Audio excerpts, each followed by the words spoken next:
Recording in progress.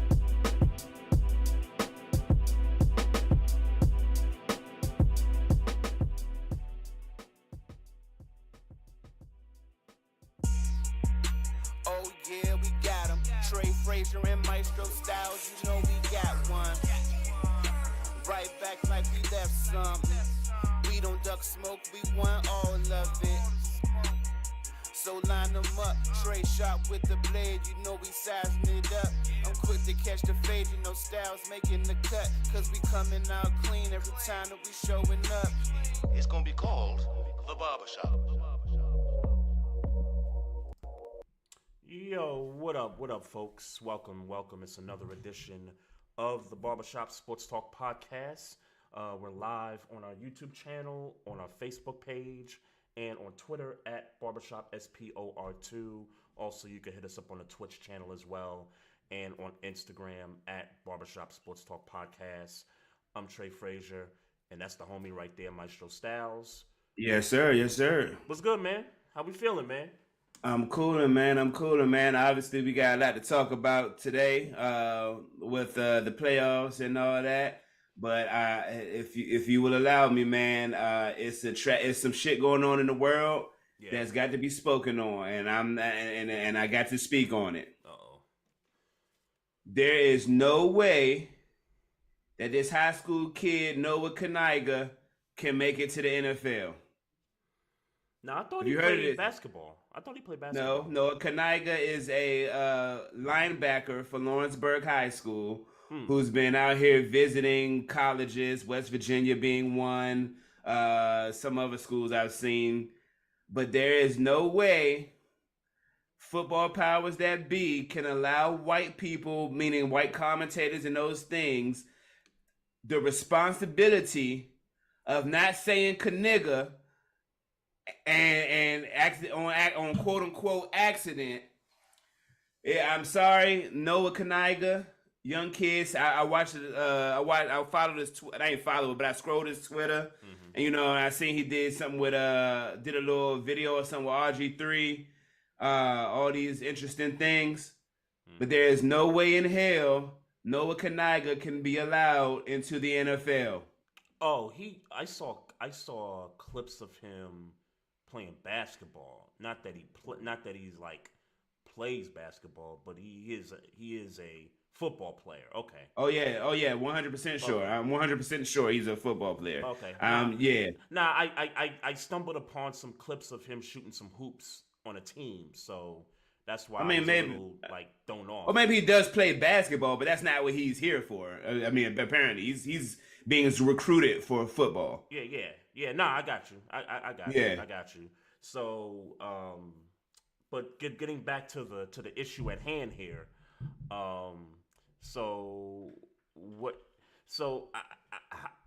What's the resolution for this? For him to just not?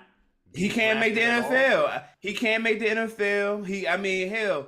I think West Virginia is too prominent of a school for him to go and be successful, because it's going to allow people to have to say his name too often. And if somebody, I promise you,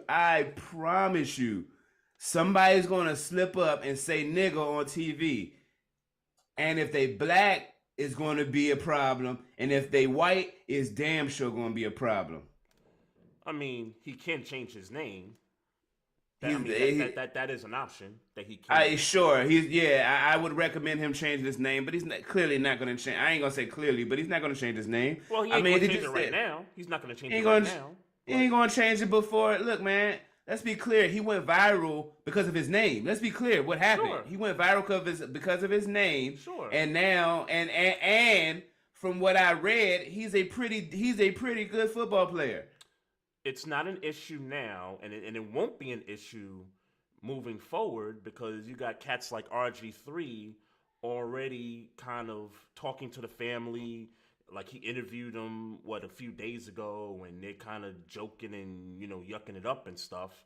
So you already got former players kind of embracing this kid, to the degree where they're trying to like make a joke about the last name and how it's pronounced, but not necessarily say the word.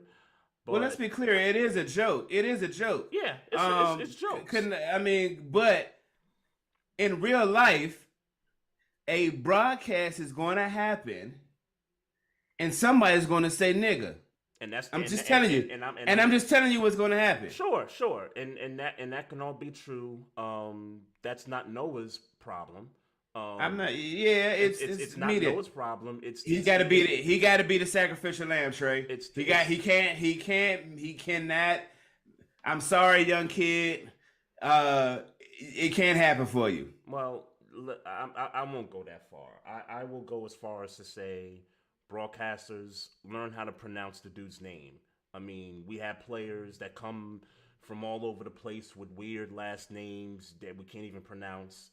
And it's ain't never been nothing less close to nigga. I get it, but it is the broadcaster's job to get names right. It's the broadcaster's job. I mean, who's the cat that Tom Brenneman? That name sound familiar to you? That's the cat that called baseball games and said something LGBTQ related that got him fired and got him got him like not getting the job ever again because he messed up. Look, man, if y'all broadcasters out there, man, y'all get y'all stuff right, man. That's a part of the game. When you can't pronounce certain stuff, you learn how to pronounce it as a broadcaster. Hey, yeah, all right. But nice. Great. I mean that was a nice little, that was a nice little thing to kind of start it off with. But yeah, that's wild. It's wild that the dude's last name has the word nigga in it. Like that's wild. It's wild. Shout out to the Michigan. Is it Michigan? I guess Jim Harbaugh gets to leave with the leave college football with the national championship. No, it ain't official, but it's the same. Why did he leave the NFL again? I have no idea. You don't remember why he left the NFL? I don't. I thought you was gonna remember because I don't remember it. So I didn't even Google it because you were normally my black encyclopedia. Wasn't he in some shit like something kind of not similar in what happened? Or what's happening in Michigan. Yeah. Like the off the field stuff. But wasn't he having some off the field shit that where he I don't want to say where he coincidentally, I'm not saying he left the NFL to go to college because of the issues, but it seemed real coincidental that you're gonna make me Google it now, and I Google it. But I don't think it's but I'm like I said, sometimes these things come back with like as you're talking. So if I recall, I thought he left the NFL because he couldn't get control of the football team.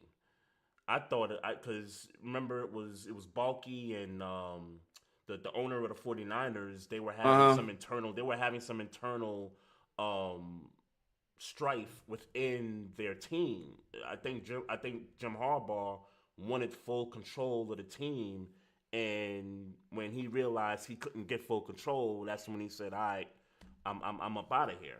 That's what I remember.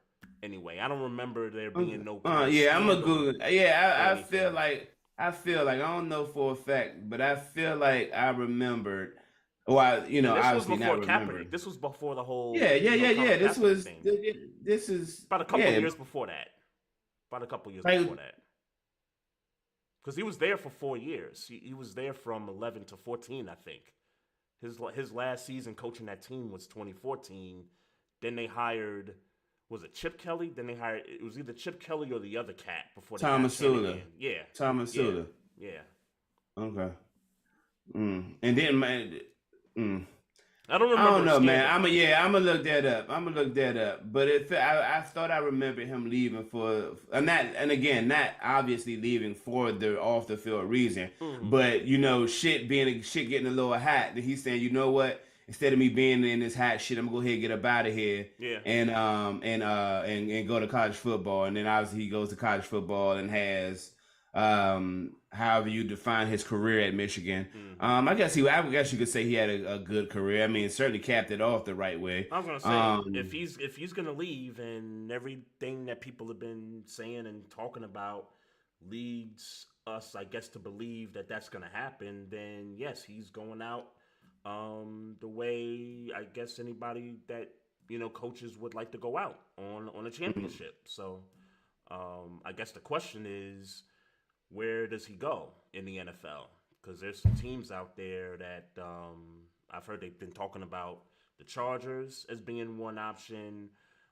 Someone else said the Raiders, even though I don't like that, only because I like Antonio Pierce to keep the Raider job. But everything seems to be pointing toward the Chargers as being like the favorite to get Jim Harbaugh. I saw a rumor about Bill Belichick going to the Chargers today. Mm-hmm. Yeah, that's possible too. That's certainly possible. But everything seems like it's a domino effect, right? You got Vrabel being fired earlier today, and so now there's rumors about Vrabel taking the Patriot job if Belichick decides he don't want to coach there no more, if Robert Kraft don't want him to coach there no more. So you got that domino to take place. And then we certainly got to get into local stuff here. Ron Rivera, obviously, which everybody knew was going to happen. He's out from the Washington football team, but to me, I think the craziest thing about that story is that they brought Bob Myers, who's the Warriors' former general manager, and Rick Spielman, who is in NFL circles, but the former GM with the Vikings, to consult to help look for a football operations guy, I guess a VP of football operations. And in my head, I'm like, wouldn't you just hire either Rick Spielman or Bob Myers to do that, even though Bob Myers is a basketball guy? Well, let's be clear. It was made very clear to Commanders fans by me. To me, that they don't want no basketball GM doing nothing football. Mm-hmm. Yeah, I can respect that. Like that. Yeah, that's illogical. It's illogical to have a basketball guy to do football stuff. But But it's funny, and they were uninterested in Rick Spielman. They knew who. I mean, we could speak on who Rick Spielman is. Like you said, he's been in circles. Yep. He's been in the NFL for years. Sure, but nah, not for Washington. Apparently, nobody wants Rick Spielman. If I guess his most recent job, like you said, was the Vikings, and I'm sorry, the Vikings aren't a good organization. But is it because of Rick Spielman? I mean, I guess it's a question, because didn't he draft Justin Jefferson? I don't know, because I don't know when the last time he was there. But what I'll say is that all right, he drafted Justin Jefferson, but there are also other people that other draft picks that were made, and how many, and I don't look. We would be freestyling because I know you just as much as I don't know. You don't know. I'm a freestyle. I'm a freestyle real quick. Dalvin Cook, Justin Jefferson, Daniil Hunter. Those are the names that just kind of come to mind. Again, without knowing what his tenure was like from year to year, without knowing that. I'm just thinking of more recent Viking draft picks. And all that to say is that this team is mid. So you get that type of talent.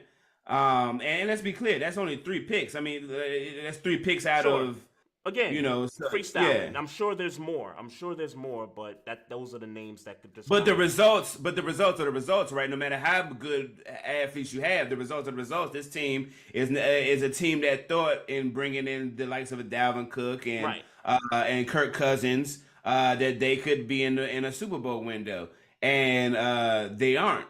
Not only are they not in a Super Bowl window, but I mean, I get that they've won some division titles, but they have been not good in the playoffs. And so, I guess my point is that you can't put it all on Rick Spielman. If indeed you can't made those draft picks, because there's also a coaching aspect to this as well.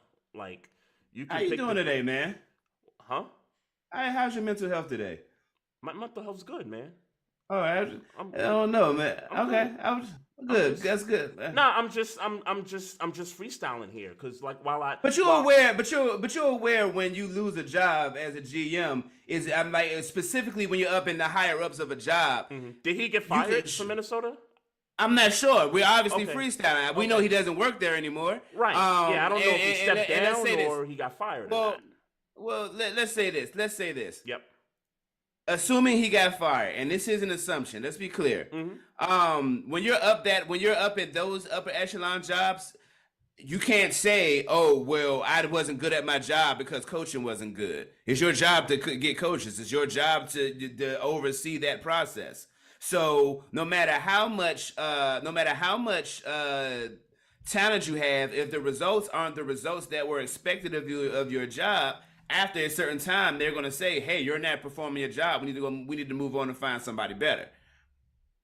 So, I mean, sure, is it 100% his fault? Of course not. But he is the overseer Yeah, of that was football my operations. point. That was my Right. point. Well, it seemed like you caping for him. That's why I asked how your mental health was. Well, I'm saying just because he got fired from Minnesota, if he did get fired from Minnesota, just because he got fired from there doesn't mean that the success of the Minnesota Vikings, the success or failures of them isn't 100% his fault. I mean, Of course it ain't. you also have a coaching aspect to this. Where and look, we've seen other, But it's we've a seen result-oriented teams- business. So I don't understand. Like, sure, obviously, We've seen teams fire the coach and keep the GM, and vice versa, or they fire both at the same time. We've seen that happen, whether that's right or wrong. We've seen that happen. But assuming, and again, we're assuming, and nobody just wants to Google it, and I don't want to Google it because I'm way more interested in the speculation. I'm in the freestyle. We've seen coaches change in recent years for Minnesota. Before Kevin O'Connell, it was what was who was the dude before O'Connell? Like I can't remember his name right now. But the point is that they've had a I don't want to say a carousel, but they've had coaches in and out. Like Kevin O'Connell is seeing success. This is his second year. He just wrapped up his second year. He just wrapped up his second year. Who was before him? Was it Yeah. I can't remember. Yeah, I don't remember. The point is that I'm assuming Rick Spielman fired this guy. That's the assumption.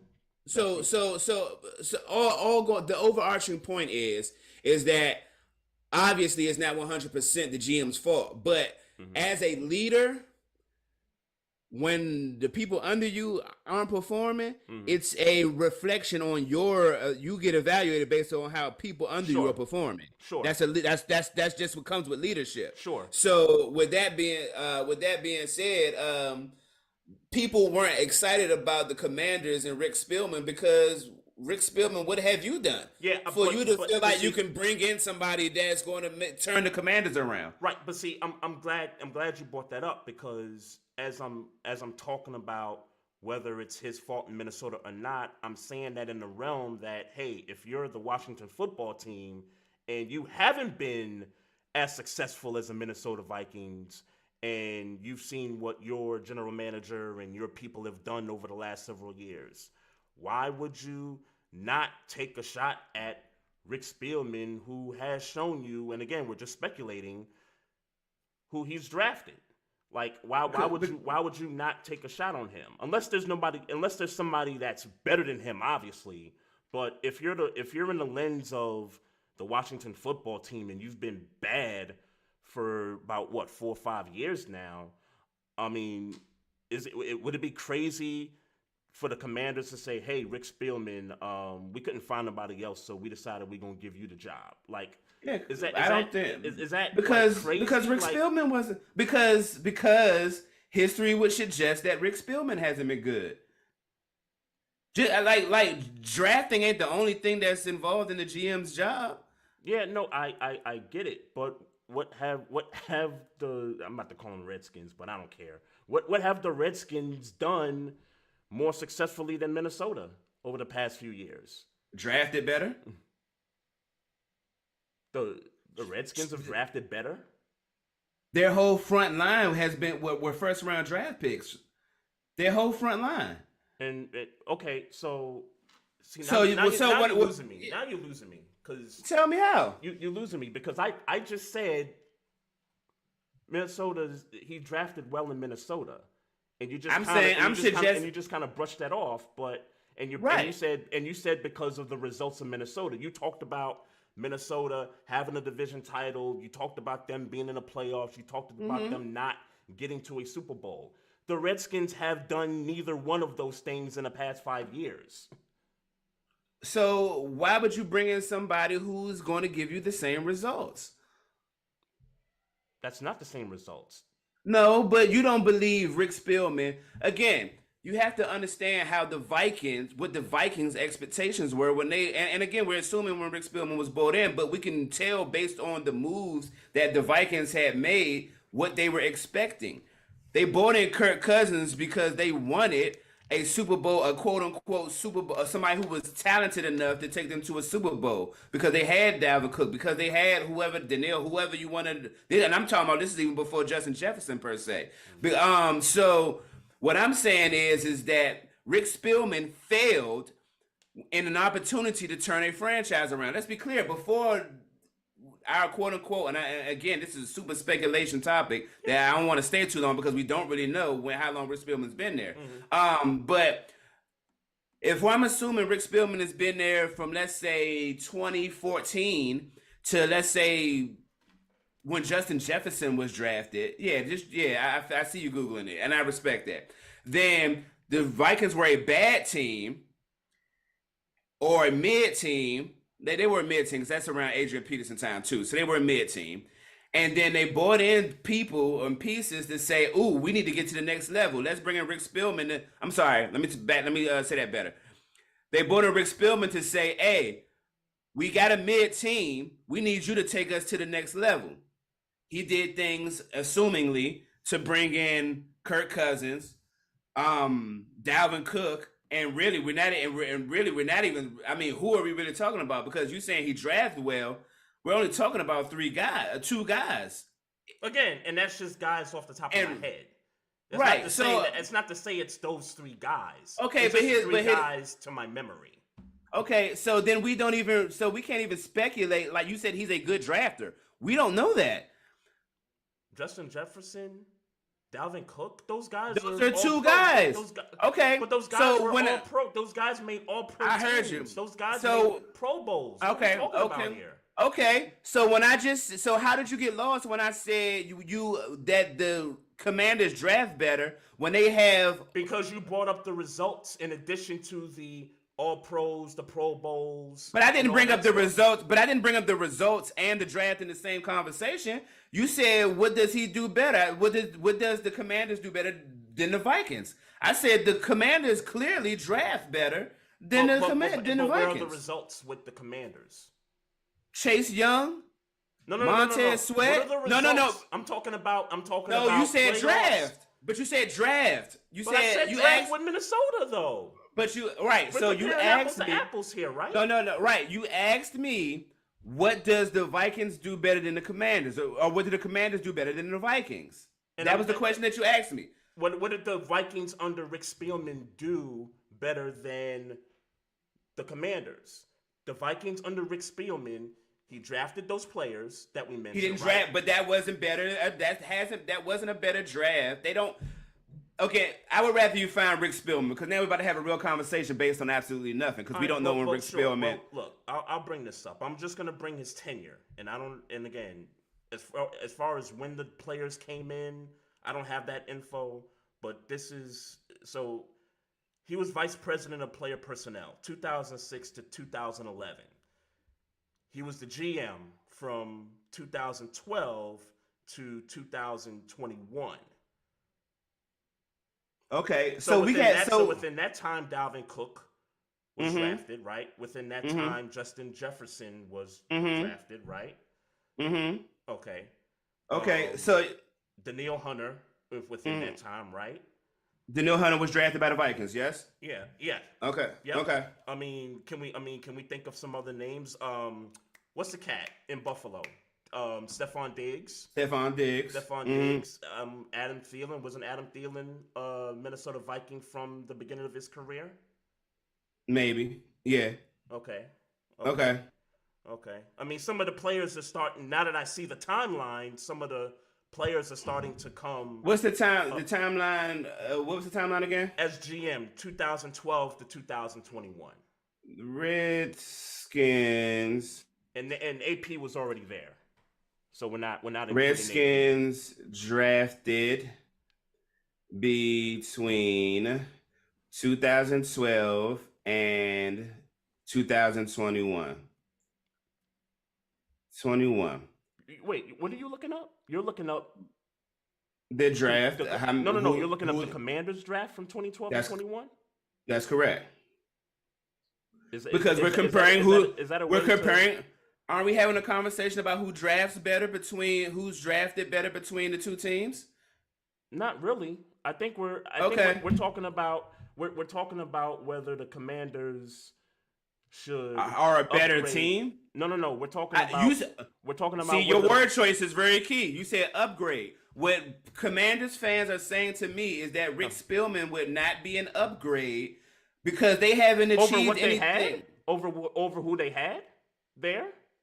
Do you But sir, respectfully, aren't you? But you're replacing him with somebody else. You're replacing You're replacing the guy that was there with Rick Spielman, right? I understand that, but what I'm saying is, what the Commanders fans are saying to me is that Rick Spielman isn't going to be an upgrade based on what he's done in Minnesota. So you said he drafts well. But what he's done in Minnesota is he not only did he draft well, but that team has been to the playoffs under his watch. That team has won division titles. So the Commanders under his watch, right? You think that? Okay, so let me stop you right there. This is for only I'm speaking for Commanders fans, even though I'm not a Commanders fan right now. And what you should be comparing is you should be comparing Rick Spielman to whoever was just there, regardless of the tenure or not. Because I noticed you were looking up 2012 to 2021 Washington draft. I don't think that's the comparison. I think you need to compare. Well, the reason why I brought up drafts is. But the reason why I brought up the reason why I was looking up the drafts is because you're saying that Rick Spielman drafts better than anybody who's been in Washington. No, I meant who was just there. Because again, we're talking about Rick Spielman replacing who was just there. That's what we're talking about. But but the argument is kind of moot because we know that the GM for Washington doesn't have the tenure, meaning he hasn't been there since 2012. Right. So that's kind of a moot point. I mean, to be honest, the GM for Washington hadn't been there for 3 years, 4 years, maybe? Something like that. I mean, I don't care how long he's been there. The fact is that he's the guy that's being replaced. And if you're replacing him with a guy that has a history of the players that he drafted and the sort of success that he's had while he was there in Minnesota, then if the Commanders decided, hey, you know what, Rick, we tried to get you to look around for some guys, we couldn't do it. We're gonna make you the GM. We're gonna make you the GM. I don't think that that's a crazy jump out the window, oh, the sky is falling, kind of a move. Yeah, but two things. One, this is a newly owned team with high expectations, right? Yep. Newly owned, so high expectations because new ownership. Obviously they're talking about moving out of that stadium that has been voted again as the worst stadium in the NFL. They're trying to redo the image, and then two.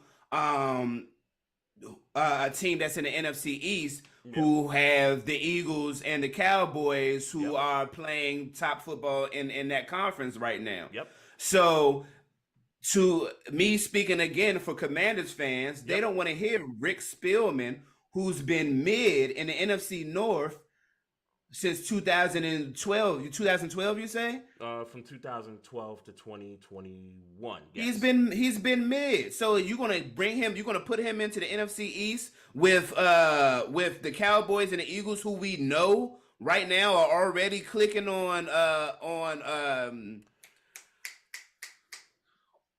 like the uphill battle. Rick Spill. All I'm conveying, because Okay. all I'm conveying is that Rick Spielman is not a rock your socks no homo type of move. That's not the move.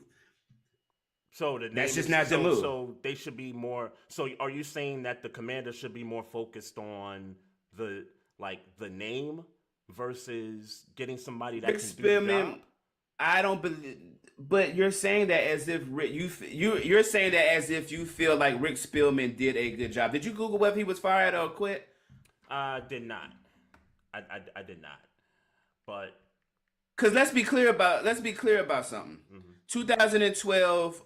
So the only competition. So after Aaron Rodgers, I get Aaron Rodgers was there, but after that, there's really no competition in the NFC North, right? yep, right. So in turn, Rick Spielman couldn't draft a team that could get past Aaron Rodgers, right? That couldn't get past Aaron Rodgers. Meaning winning a Super Bowl. I guess is the no. I mean, Aaron Rodgers left Green Bay last year.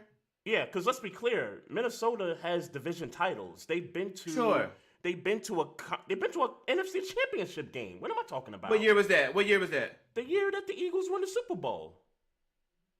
The year that Oh yeah, right. Yeah. Where was Aaron Rodgers that year? I'm just asking because I know he got injury history. I don't know. Where was he that year? What year was that?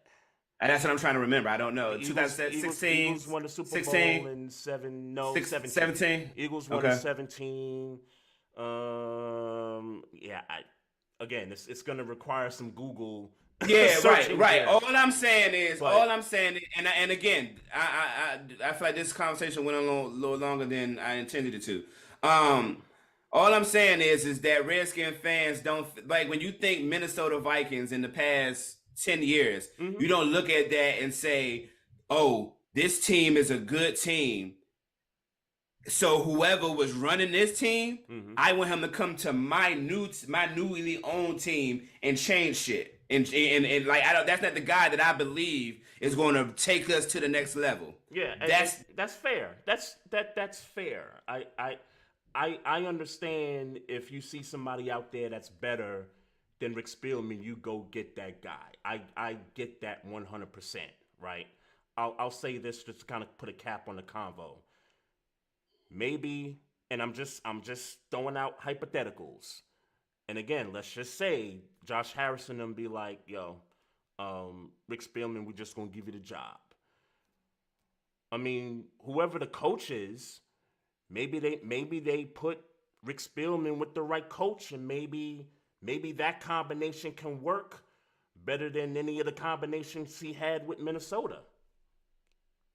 Yeah, I'm sorry. I look. I'll be honest with you. If I'm being honest with you, I trust Bob Myers to hire a GM better than I trust Rick Spielman to hire a GM. Respectfully. And I get it's different sports, but Bob Myers has a history of winning championships, which the Commanders want. They want to compete in the NFC East. Right. Like I trust that Bob Myers knows what that looks like. So what if they said about Bob Myers? What if the fans told you about Bob Myers? Oh, clearly the only clear and logical thing is he's basketball and Rick Spielman is football, and they don't want a basketball guy to run. Right, but if you're asking me, and sure, I don't know. I'm from a chair in District Heights, Maryland. I know one thing Bob Myers does understand based on his record, winning. And it's you funny, understand what winning looks like. And it's funny because Josh Harris, who also owns the Sixers. Hey, you could get Bob Myers to run the Sixers. Like, what? It's like clearly, like that's, and it might even be a play, and maybe. This consultation thing might even be a play. Maybe, because if I'm Josh Harris, I'm like, look, if I got you in the building for the football team, like, Hell yeah! Like, hey, come over to Philly and help us, work some things out with the roster and stuff. Yeah, You know what that I'm would saying? that might even be the reason why Bob Myers is even in Commander's office is That's be true. like, hey, why you here? That's Look, true. the Sixers are. I mean, we on this championship, quote unquote championship window for all these years, Yeah. and we got an MVP caliber guy, and hey man, can you help fix this? Yep. Here's what I hope. So that might be a thing. Here's what I hope the Commanders do moving forward here. And shout out to Liz Robbins because I tagged her in a post earlier this week. Here's what I hope. Keep Magic Johnson involved. Keep that man interested, right? Because you saw what happened with the Lakers when he was there. After the 1 year where he was, and I forget his title, but he was kind of in a pretty prominent. Oh, role when he brought in LeBron. When basically. he brought LeBron James in, and then after the 1 year, he had the presser and said, "Yo, I'm not gonna be here any longer. Like I'm out." Like Commanders, keep Magic Johnson involved. Don't let that man leave the building the way he left the Lakers building. That's all I'm gonna say about that. Well, I mean, at this point, he got an owner stake in it. So, I mean, if you mean just keep him interested from the state, I mean, obviously he could sell, but I don't think he would sell in it. I don't think. I mean, look, the Redskins or the Commanders have pulled off weirder things, I would imagine. Right. But I don't think after 1 year he would give up on the Commanders. I don't think. That's the hope. I don't think. Yeah. When he brought LeBron in, nobody thought, oh, Magic deciding to step down after a year. Nobody thought that. That's Mr. Laker right there. I think the major difference is during that year, news headlines was coming out about him and Jeannie Buss having very clear disagreements in how things should be done with the Lakers. Pelinka was involved in that too. Right. Yeah. So those were. That was fuming. I mean, from the moment he said, this is my role with the Lakers." Yep. Maybe a week later, I disagree with this. And Shawty was saying, well, this is how I'm doing. Right. They were That's having what I a don't clear. want to happen with the Commanders. I'll say this in year. I'll say this in year one. There has been no reports that I have read about creative differences in the office. Most of Magic Johnson's dismay has been, "Hey man, this team's some shit." That's been his tweets. That's been the stories. This team's some shit, and of course the team would be some shit. First year in from new ownership, fresh off the Snyder regime. You know what I'm saying? There's some rebuilding clearly that needs to be done. And some decisions that are going to have to be made. And yes, since he's been there, they've definitely made decisions that either they've agreed with or they haven't agreed with. But this is the biggest offseason. Like, this is the time now for the Commanders on some real decision making. You're bringing in a new head coach in here. You're bringing in possibly a new football operations guy in here. Those are big decisions right there. Sure. And him and Josh Harris have to be on that same accord, moving forward. Well, not necessarily.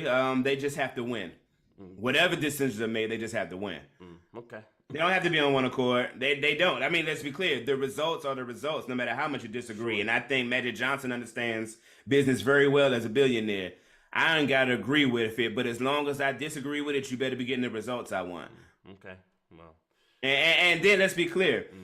If I'm not mistaken, Josh Harris is the majority owner here. So yes, hey, bruh, all right, yes, Magic is the face.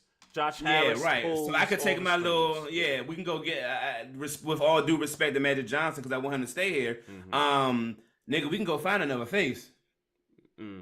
Okay, we'll see. That's just the facts. Sure. I'll be interested to see how Commander fans react to that. I'll just be interested. I'm sure they get over it in a couple of weeks. Well, sure they'll get over it, or less. But I mean, their initial reaction going to be, "What the hell's going on here?" It's Magic Johnson here we're talking about. I think that'll be the initial reaction. I hear you. From that point, they better win. I hear you. Yeah. Yeah. So Ron Rivera's fired. Good riddance. According to Commanders fans. Arthur Smith. Arthur Smith. Am I Get getting his your name ass out of right? here, Arthur Smith. Yeah, he's fired. Get your Hey ass out of man. here, man. So he cusses out Dennis Allen for running up the score on him. And is that well, not running the score up, but basically going into victory formation and then deciding to run. And even though they said Jameis Winston came out and said Dennis Allen had nothing to do with that. So two questions really. Yeah. One, they said Dennis Allen's going to keep his job. Would you have let him keep his job? Is that confirmed? That's what I read, but Okay. I have misread things before. Okay. Dennis Allen is going to keep his job, and get rid of his ass too. Right. Especially not because Jameis Winston. Like, look, man, if you got the post of your team, Jameis Winston coming out and saying, "Hey, y'all, the coach called. He told us to kneel, right? But we got in the huddle and said, nah, fuck that. Ain't that the definition of I lost the locker room? At least. I mean, look, clearly there could be other things going on where maybe he had a conversation and Dennis Allen and him had a conversation. But let's be clear about something. Jameis Winston is the backup quarterback. Week 18, game well in hand, and he decided, hey y'all, fuck the coach. We gonna go ahead and run this. Yeah. Is that how I understand it happened? Yes, but it's not just that for me, right? Let me take you back to last year. Jamal Williams, and I'm not saying Jamal Williams is Adrian Peterson or Marshall Faulk or anything like that, but didn't he lead the league in touchdown rushes last year with Detroit? 17 touchdowns with Detroit. So you go over to the Saints, and I get it, you're kind of in a, committee running back situation because Kamara's still there, and Kamara's a pretty good running back. I get that part, but you the coach of the Saints, and you couldn't get that man one touchdown. It's part of why y'all been some trash the whole year. Like that was a team I had winning the NFC South. I thought they would win, and look, 9-8. Okay, I guess it's a winning record. I guess. Yeah, but sure. I thought they could have gotten double-digit wins easily. With the division that they played and the teams that they played on the schedule. Like, come on, man. Like Jameis Winston. Look, and I'm gonna say something that's not popular, but Jameis Winston, I'm with you, bro. You wanted to get your boy a touchdown before the year was out. I'm good with it, man. I'm good with it because there's no reason why the nigga that led the league in touchdowns last year couldn't get not one through 16 games and almost 17 games. I agree with you. I'm cool with with Jameis Winston doing that. But because Jameis Winston felt like he needed to go to the team in opposition to what the coach called and make that type of play, call that audible at the end of the game when clearly, game is won, whoop-de-whoop. Yeah. For you to do that says, A, players don't respect you, and B, that you're going, like, you didn't coach this season very well for them to feel like, man, kind of echoing the sentiments that you just echoed. Yeah. Damn. Jamal Williams should have been a vital part of the offense. And I don't know how healthy he was throughout the year, but for people to be posting that graphic of him leading the league and last year and only having one touchdown this year suggests to me that they haven't been using him. Yep. And he's been available at some. That's on the damn coach. Yeah. Yeah, and that's on the coach. Yeah. Exactly. So yeah, I'm with you. Arthur Smith and Dennis Allen should have been fired today. And that's just and they ain't wait for Arthur Smith. They wasted no time. They fired him at all. Right. Like what, they was talking about he's 12:02. fired 12:02 in the morning. I feel like they fired him after he go ahead and pack your shit up too, bro. It's a wrap. I feel like it's a wrap for you. I know they played in New Orleans, but it's a wrap for you. Don't even get on the also plane. Right, it's a wrap. Mike Vrabel is also fired, and I wanted to come in here and talk shit about him. Like, yeah, good riddance. But when you look at his resume with the Titans, he has a decent resume. But here's what I will say, and maybe it's not his fault, but the GM was already fired, so now you got to let the cards fall. Yep. Hey man, you paid Ryan Tannehill before you paid Derrick Henry, bruh. Yeah, it's some there's a level. Is that of on Vrabel? Is that on Vrabel though? No, it's not. Okay. But Vrabel does make an assessment of his players. Right. So he went and said, "Look, I get it. I remember it when Ryan Tannehill was in MVP conversations and all these fancy things when he beat Marcus Mariota out in the preseason. It happened against the Steelers. I feel like, I remember all that, but I stood on this, and I remember standing on it each and every year. I know he's playing good right now. Y'all, Ryan Tannehill is the same old guy that he was in Miami. Remember, I gave him his props when he was performing. Like I was gonna say, because he backed it up. I think a couple years after that contract, he kind of backed it up. Let me be clear about something. I get you. Yep. Maestro has never believed in Ryan Tannehill. Sure. And if you go back and none of us have. I'm talking about even when he was performing.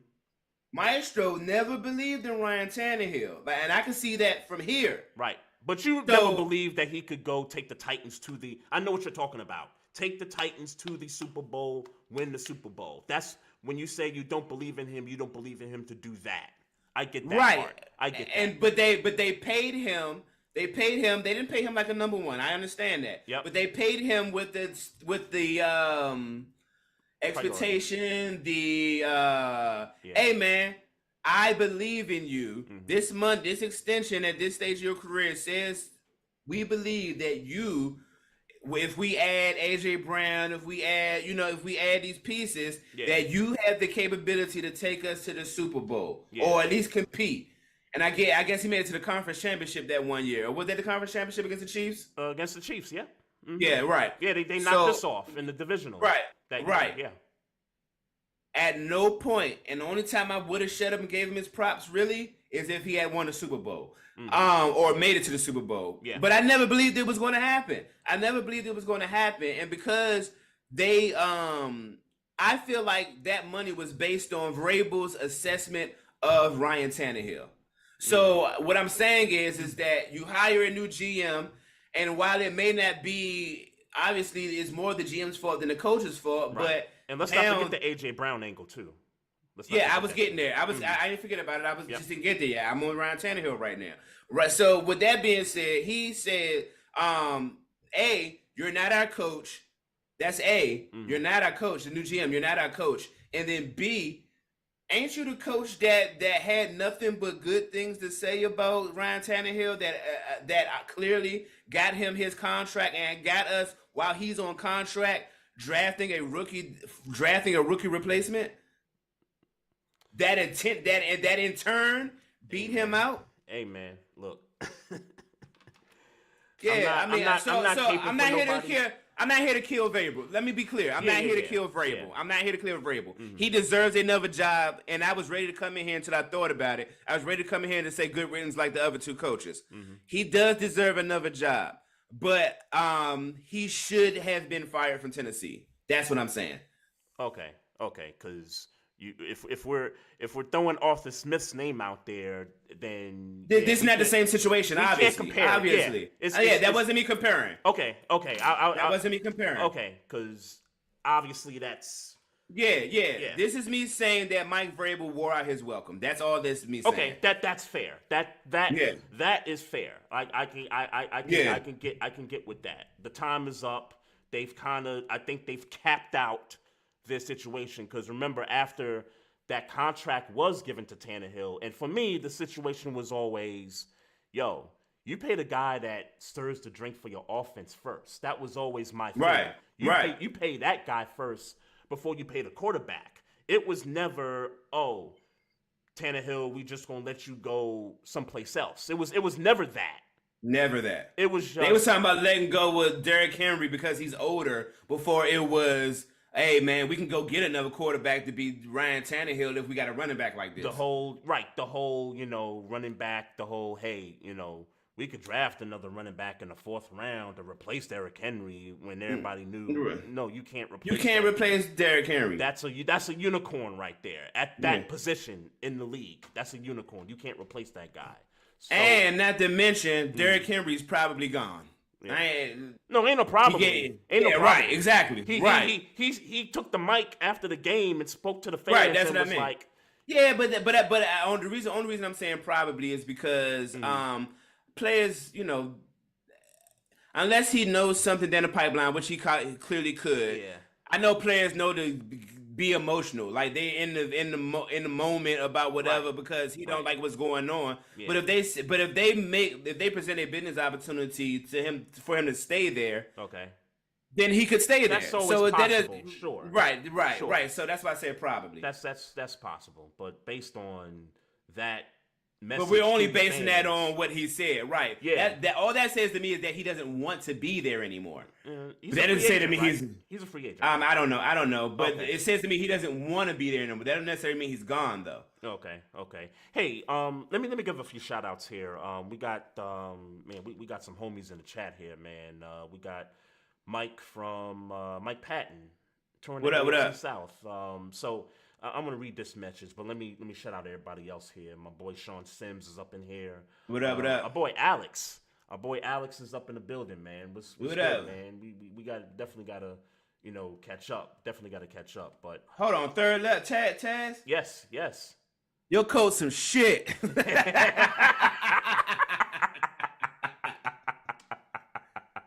Hey, we gonna get to that. I gotta get to that. But let me deal with this with what Mike Patton said. He covers the Titans down there and everything like that. So he said the general manager said that the door isn't closed on Derrick Henry coming back. He said that I guess he had a press conference. He being the general manager. So you're right. It can happen to where maybe if there is a conversation about, hey man, you've been a staple here, we want to make you, maybe not if they overpay him, he'll stay. Right. Because what I was thinking about? I was thinking about Kobe's last contract. Exactly. I was thinking about a situation like that. You took the words right out of my mouth, no homo. Exactly. Yeah. Exactly. We can do something for you, Derrick Henry. We can make that happen for you. Because let's be clear, they fucked up when they did that with him and Tannehill. That was a mistake. I get that they got him some money eventually, but the message that it sends out to a Derrick Henry when let's be clear. The only reason he's being able to throw those wide open balls is because they worried about me, because they putting 8 and sometimes 9 in the box to stop me. That's why you're getting that single coverage. Yep. It's not because you're some amazing quarterback that your stats are your stats. I get that you make the throws, but let's be clear. You ain't never seen this type of openness and single coverage because you ain't never had a running back like me. Right. So for the office to send a message to say that the reason why that we're seeing this success is because Ryan Tannehill, let's pay him and not Derrick Henry, is ridiculous. Right. That was ridiculous, and I don't care what nobody say. That was a thorn, and that was a mistake in the psyche of Derrick Henry. Derrick Henry should have retired a Titan. We got a disagreement from the guy that covers the team in the chat here, Mike Patton. He says they didn't actually mess up because Derrick Henry at the time wasn't extension eligible. So I guess he was on a third. I guess after 3 years, you can sign an extension in that 4th year or something like that. So I guess he's saying that he wasn't available to get that money at that particular offseason. Okay. So he also says Derrick Henry decided when he was in free agency to take less money. Titans would have had to give him more money actually, but he chose to take less, which is the normal thing. When you take an extension, you're saying you want to take less money before you actually get to your free agency period. Because free agency, you're able to cash out any place else and make more money. So that actually kind of does make sense. Say it again to me, because I maybe it's something I'm missing. You said he took less money because of what? No, he said he decided when he was in free agency to take less money, Gotcha. and he also said that the Titans would have had to have given him more money during that free agency period if he hit it, but he decided I'm going to take the extension instead to stay. Right. Why would he take the less money, you think? That's a good question. Why would you take the less why would you take the less money? Because number one, you never know if you're gonna get injured or not. You're running back in the league, like that's a reason. That's a reason. You would take less money for fear of injury. That's why you would take more money. Some players do that. I'm talking about the extension. I'm talking about the extension. Yeah, we're talking about the same thing. Yeah, right. We're talking about extension. You're saying we're talking about a contract extension to where if you get hurt during let's say you get the extension and you get hurt, at least you know you're guaranteed the money throughout the rest of the contract. However much money in dollars you're guaranteed, but if you get hurt before you have an opportunity to get extended or enter in as a free agent, your value decreases and your chances of possibly going to another team, shorten. Oh no. Okay. Sense. I don't know if I'm missing something. So you're saying I'm asking for clarity. You're saying that when it's time to take an extension from the Titans, it would make sense for him to take less money in case he gets injured because. Well, I'm not saying for him it would make sense. I'm saying you asked me why would a player take less money, and I'm answering the question saying. Oh no. But okay. Well then maybe I thought you was asking a general question, not specific. No, I'm talking about Derrick Henry. Yeah, I'm talking about. Oh, I don't know. Henry. That's what I'm saying. Derrick Henry. It's a good question. I don't know. There is no reason that Derrick Henry should have taken, in my opinion, and Mike Patton, please correct me if there's a logical reason why he would take less money. Here's what he says. He says he took less money to try and help the organization build the team. Damn that organization. I'm sorry. Respectfully, in my opinion, that's a misstep by Derrick Henry because look. And I'm sorry, Ryan Tannehill, you don't deserve this. You don't deserve this because, like Mike Patton said, Derrick Henry couldn't get an extension. I'm sure if I'm the Titans and I got Derrick Henry, I'm letting Ryan Tannehill walk because I'm way more confident that I can replace Ryan Tannehill than I am confident that I can possibly have to replace Derrick Henry and put him in a position where he feel like he need to take less money to build the team. That's interesting. Which position you think? I'm just asking the general obviously question. Quarterback is more important. I'm just talking about the dichotomy of the Tennessee Titans. Derrick Henry is how that team goes until proven otherwise. So I'm not talking about them getting a friend. I'm not talking about them getting Patrick Mahomes, right, or Lamar Jackson. I'm talking about them getting Will Levis. You know what I'm saying? Like I'm talking about, I'm talking about them getting a quarterback that can and we have yet to see what Will Levis is. Sure. But my point is somebody who we're asking for somebody who can make throws in single coverage. Because that's what Ryan Tannehill does.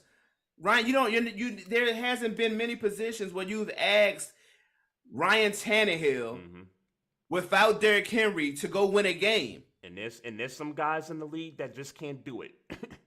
And I'm sorry, Ryan that's a fair. Ryan Tannehill is one of those guys. And I got to be honest with you, that it sounds to me like with most of these organizations, that's a fear.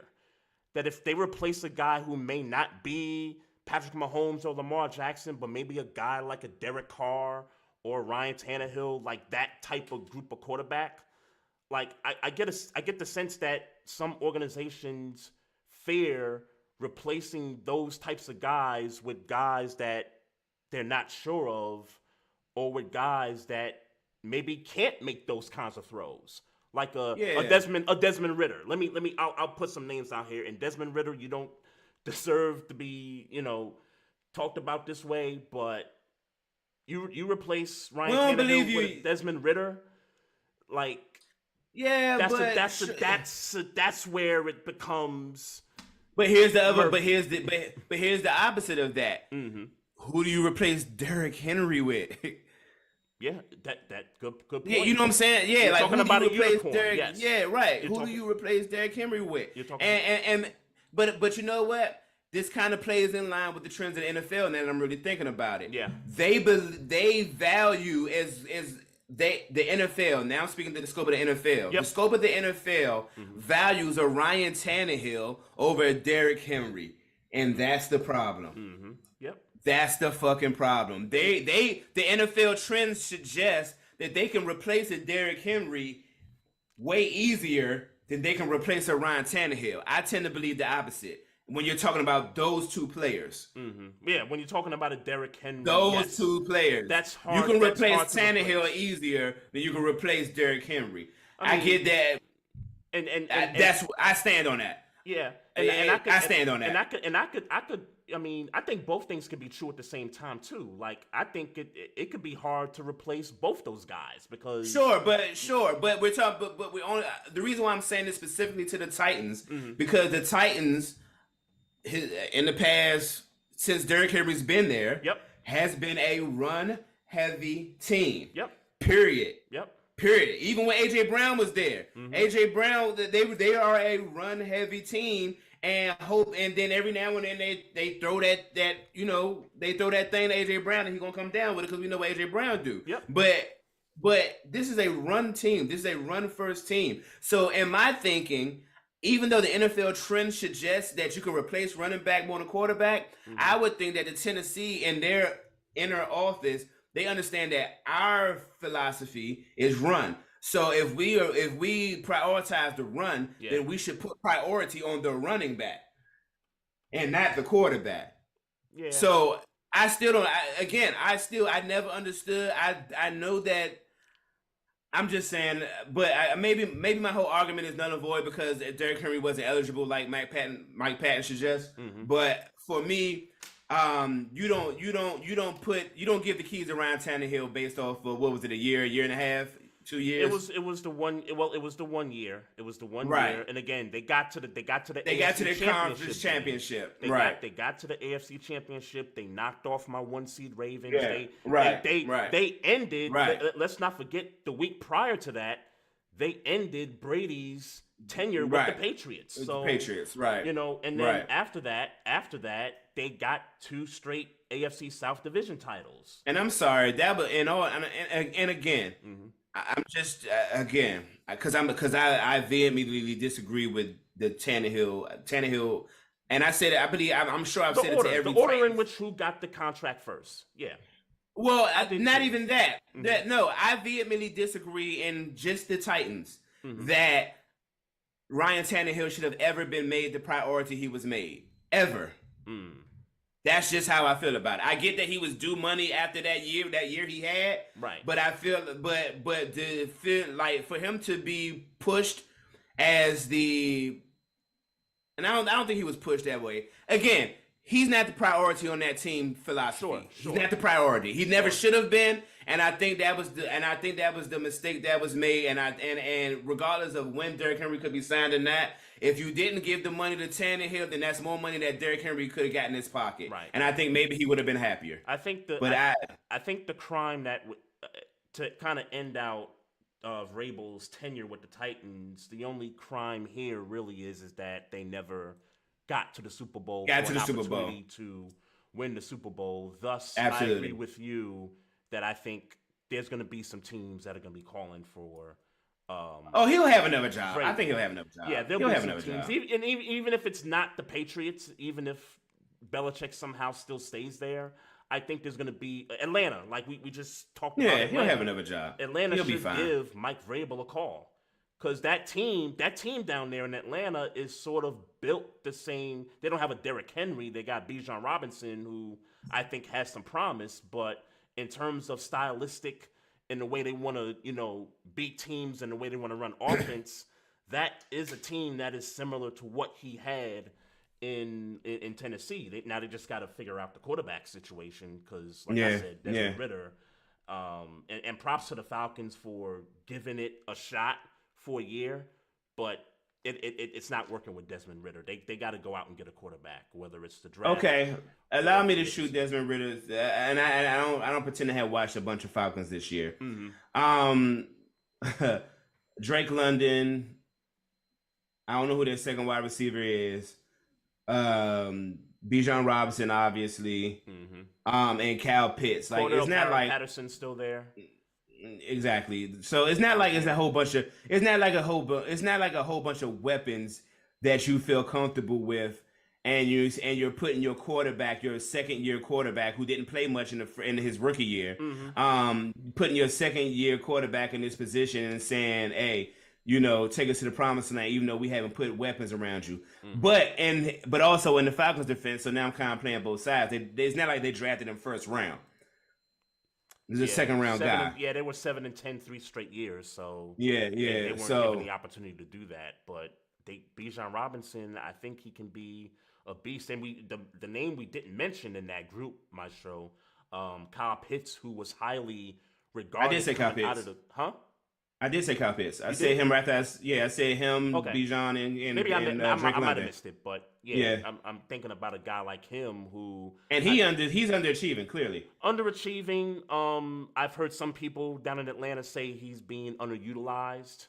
And like you, I don't watch a lot of the Falcons games, but I do know that Desmond Ritter was benched a couple of times for Heineke. Yeah. So obviously there's some issues there.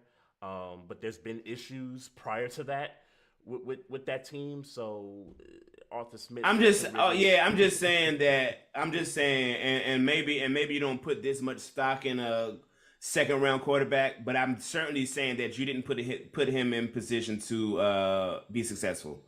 You didn't. You didn't. As a staff, as a team, you didn't put him in a position to succeed. So he did play poorly. And I've seen bright spots just watching highlights, but obviously I've seen more. A lot of red zone interceptions. A lot of red zone turnovers and stuff like that. That's the knock. That seems to be like when I watch highlights of Desmond Ritter and the Falcons.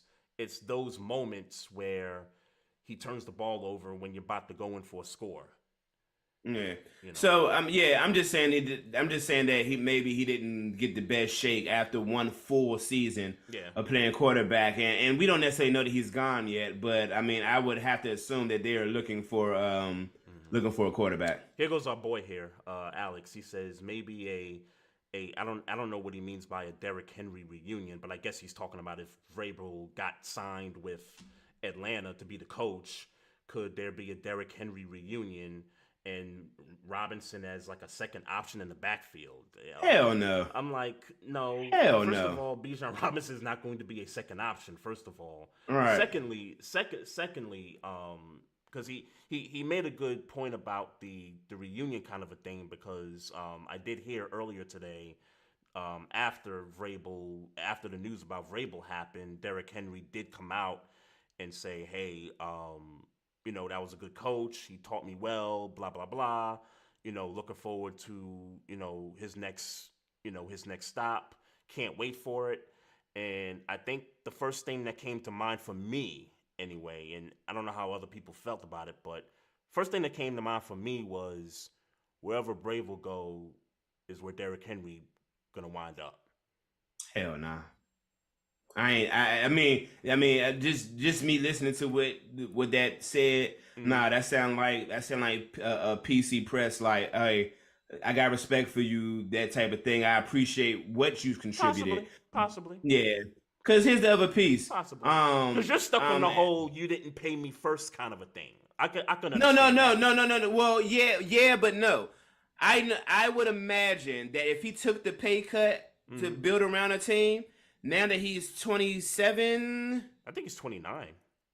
29? I think Derrick Henry's 29. Yeah. He's trying to get his bread. It would be foolish of him to not try to get as much bread as he can get at this stage of his career. Mm-hmm.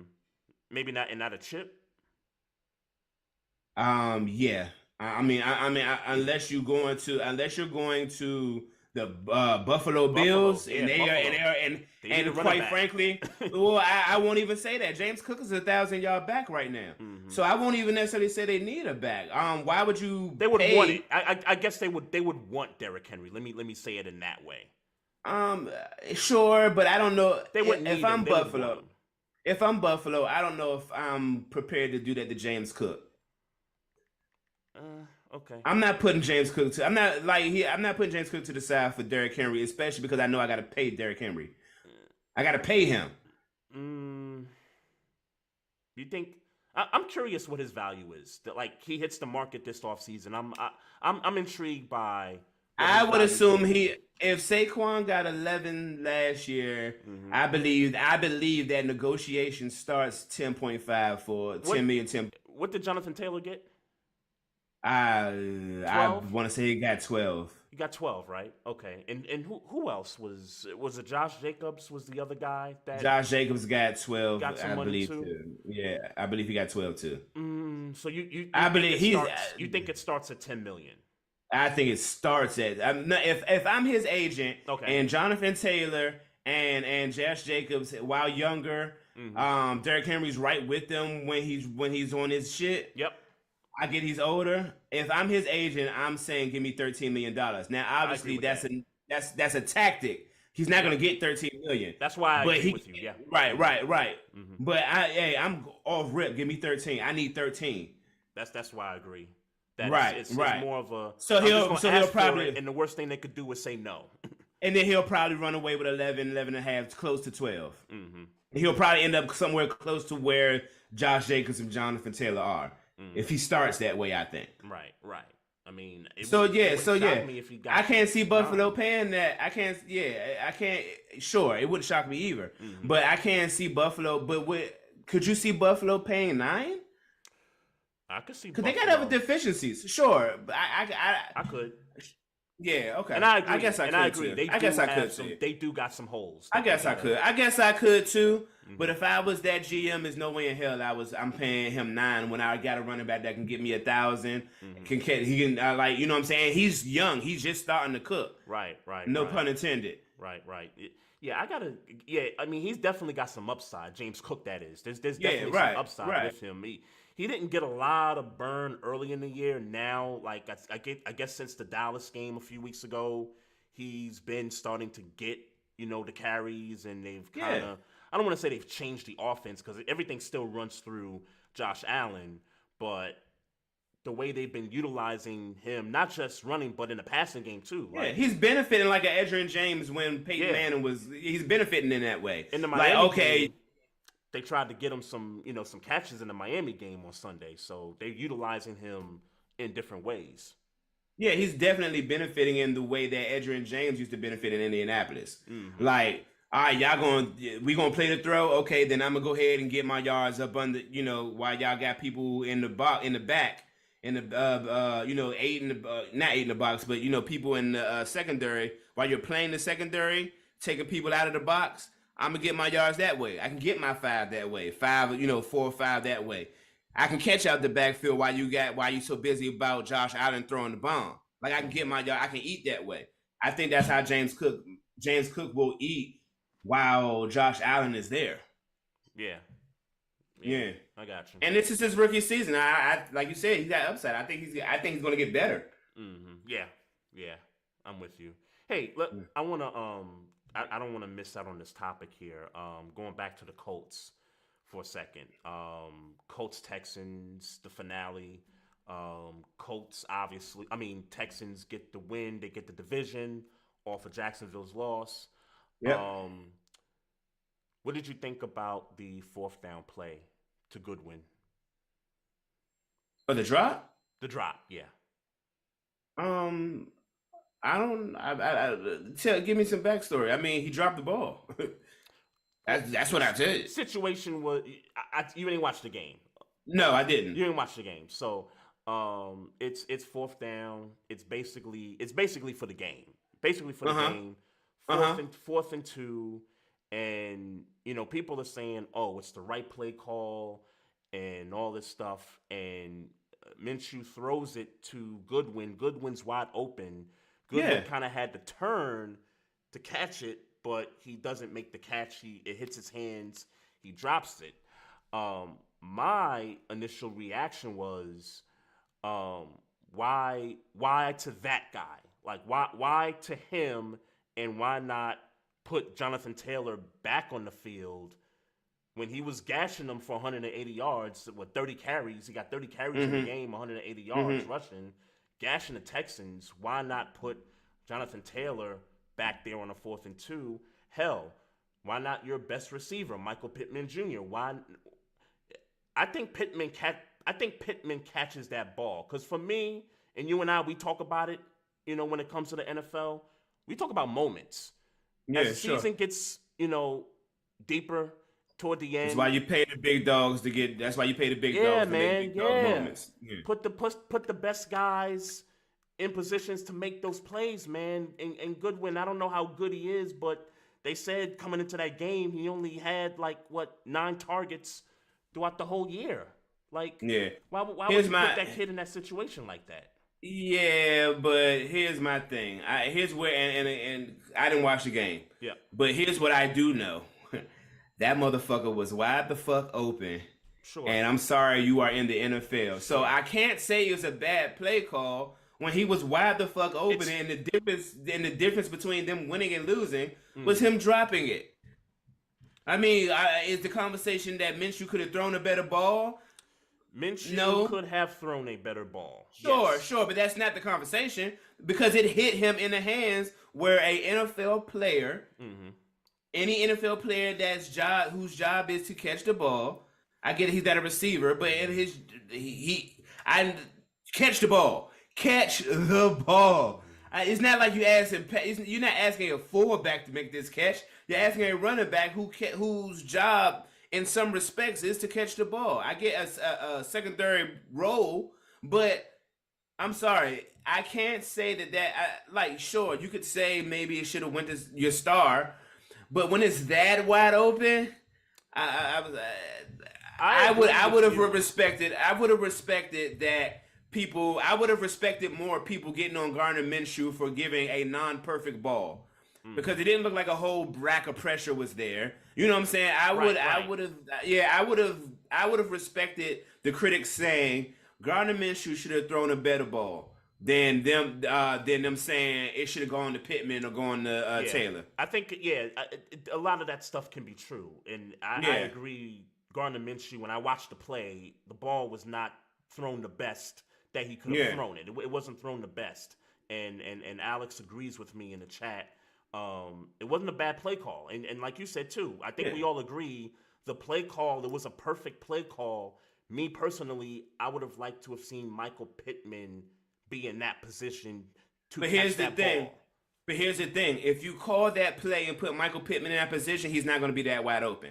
A defense is going to say, oh, shit, that's Mike Pittman right there. We need to cover that. But he probably will still catch it, because he's – and not to say that he's Justin Jefferson or anything like that. But maybe he's not – but my point is maybe he's not even – well, right. But I'm saying maybe he's – in the scheme of football, he's not going to be open to get the ball thrown to him is what I'm saying. Right. You put Michael Pittman in that same spot – that Goodman was in, I'm assuming he from the running back spot. You put him there. The Texans are going to adjust. Sure. That's you don't let Mike Pittman.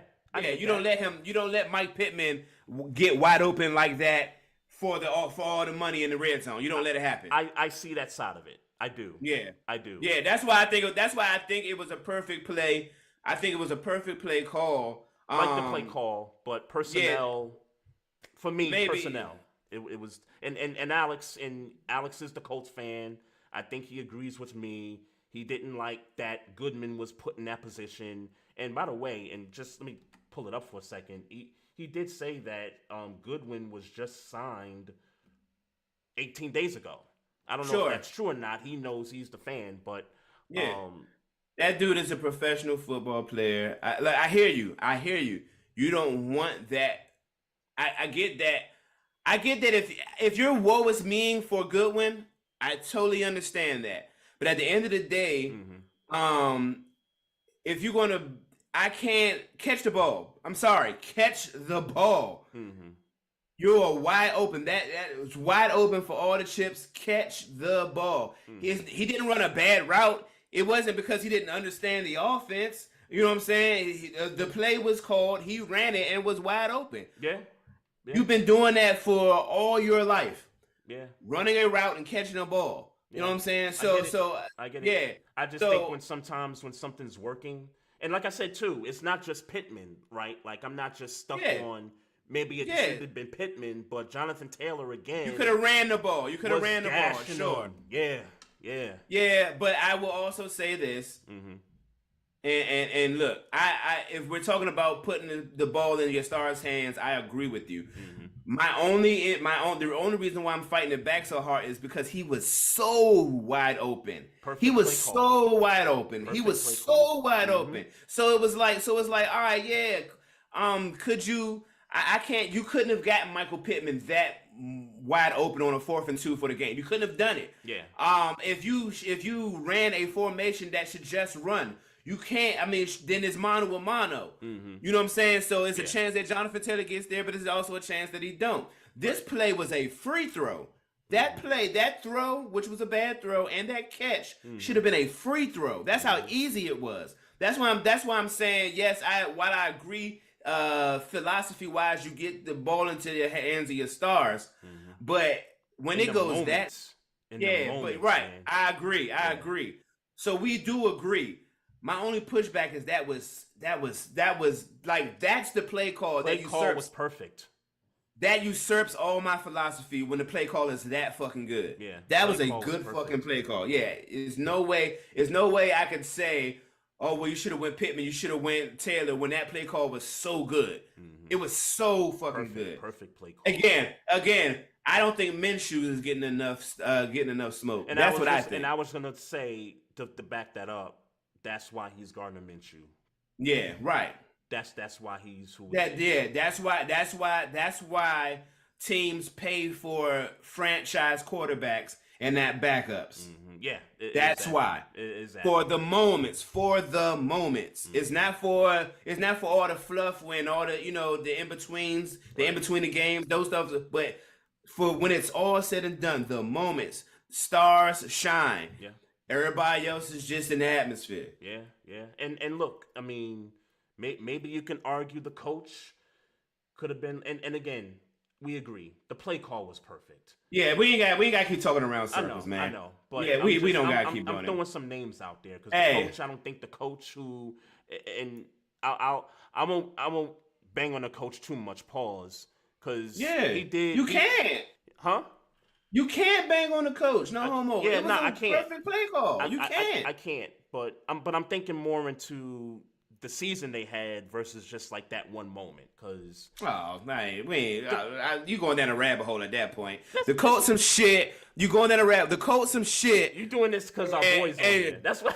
No. I'm doing it because we got other shit to talk about. I'm doing like we. There's no need to stretch that conversation.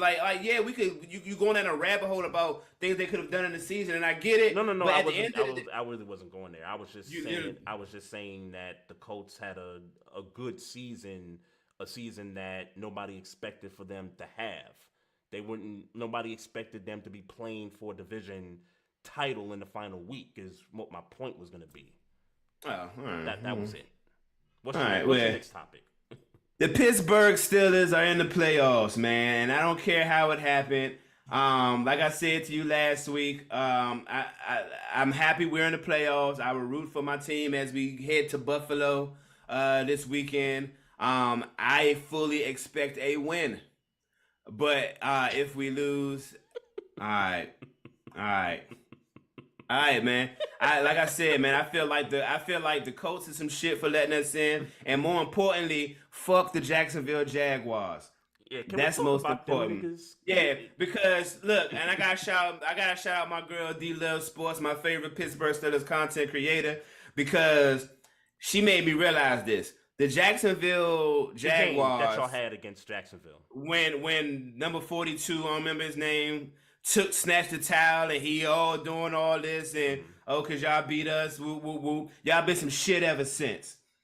Ever since that moment, y'all got that terrible towel curse put on y'all, and y'all got y'all ass whooped. Y'all not really ass whooped, but ass whooped by who they lose to again? The damn Titans of all the teams to lose to.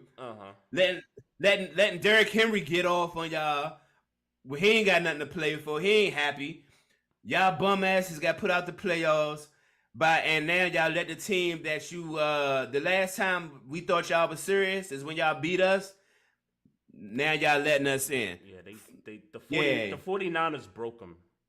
Because that was the game after y'all. The terrible towels put a curse on them. So stop playing with my towel. So can I ask you hey, hold on. Stop playing with my towel, Jacksonville. You hear me? Can I don't never touch my terrible towel again. You know, I'm sorry, Trey, because you know me and Jacksonville don't necessarily get along. You know, we done had some wars in the past. Playoffs, yep. Stop playing with that terrible towel.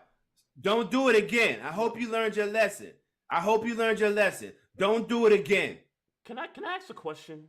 So sure. Is this the terrible towel thing? So I know I'm going back some years here because I remember Lendale White, the former Titans running back from a few years ago, did the same thing to the Steeler towel. They curb stomped y'all in a regular season game. There was a number one seed that year, and my team went in there and took them out.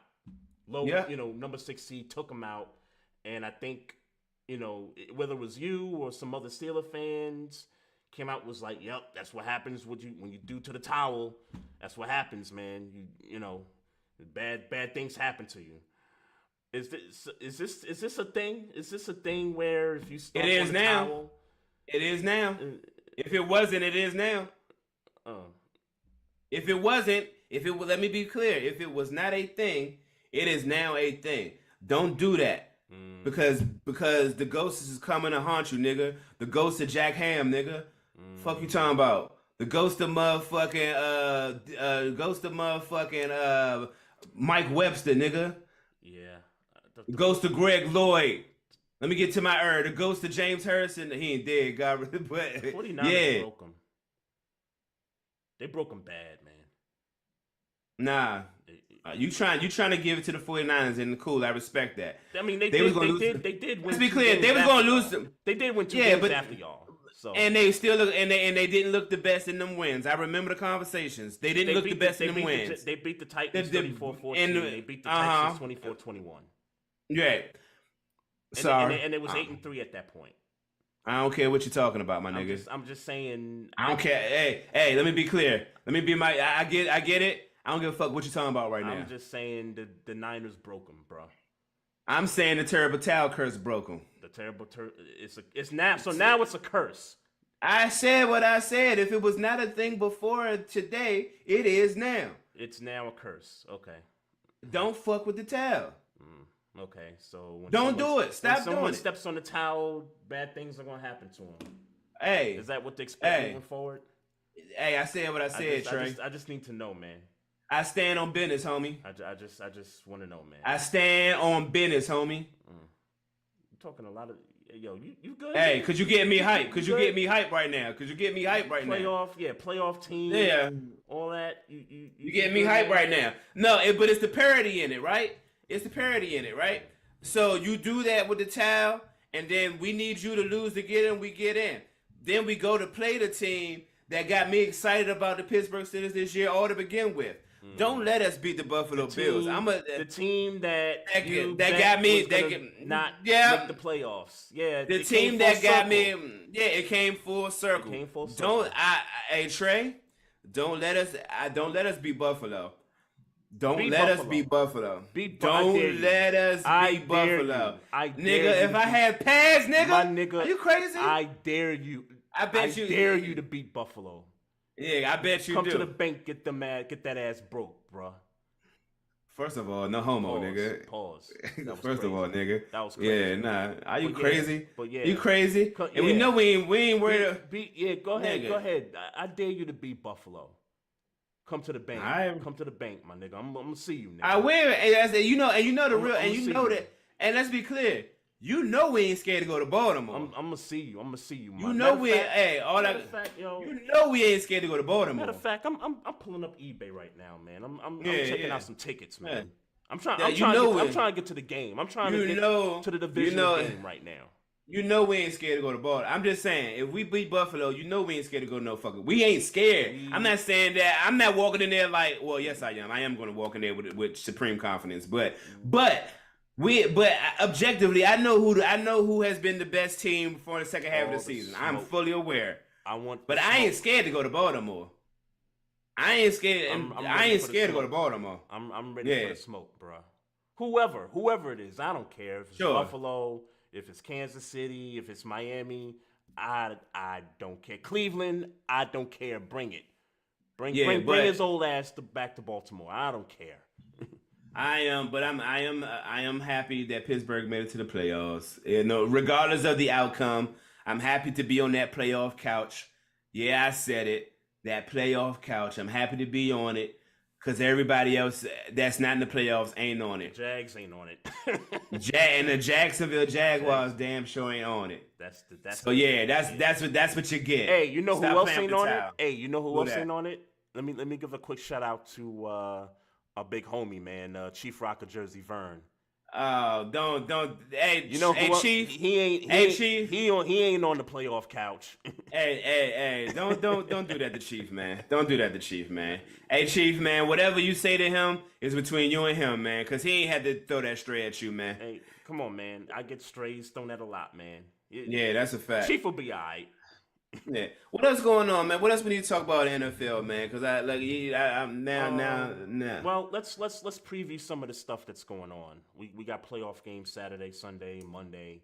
Let's talk about it, man. Did you just say Monday? There's a Monday game. Is there really? Yeah, there was one last year. There was a Monday playoff game? There was a Monday playoff game last year. Where the fuck was that? It was the Cowboys and the Buccaneers. That sure was a Monday. Wow. Yeah, just for people and you. So the new TV deal. That was the new TV deal. Now that they got Buck and Aikman on ABC. Yeah. They get the Monday night wild card game moving forward. And I just found out weeks ago they're doing a divisional round game too, so they get that package too moving forward. I don't know how I feel about Monday night games, man. In the playoffs, you mean, or just in general? Yeah, in the playoffs. In the playoffs. I guess the way you could look at it as a disadvantage is the scheduling, because now the team that plays Monday is on a short week.